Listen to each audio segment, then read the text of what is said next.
Today I wanted to talk about the parental attribution error.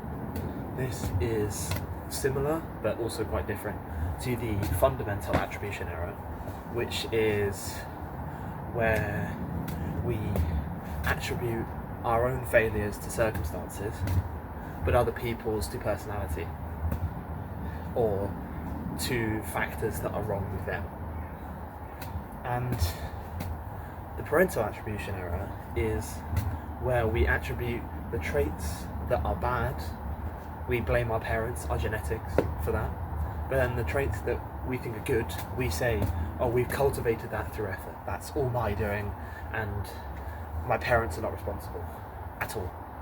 And it helps us, gives a sense of pride, because after all, if our good traits were just genetic and our bad traits were also genetic, that's quite a deterministic need to take.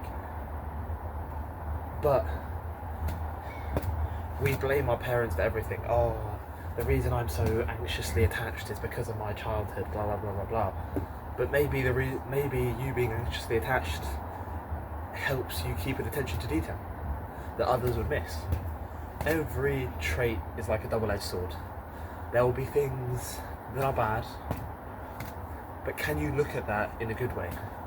For example, at work, let's say you might get praised for your level of analytics. You pay a lot of attention to detail, and you like to look deep into the data and whatever. But then this might seep into your relationship, where instead of just being there for your partner, you're analysing them because you like to do it at work.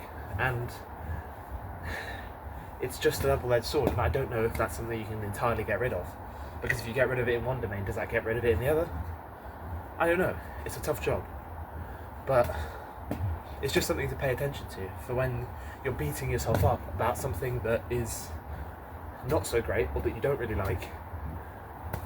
I wonder if what's on the other end of that? Is there something that's actually beneficial? Because quite often there is. Or there is something that you could do to make it beneficial, to use that trait well, rather than just let it sit there and be useless. It's an opportunity to focus on being grateful, rather than just focusing on what we lack, because I feel like we do that all too often anyway.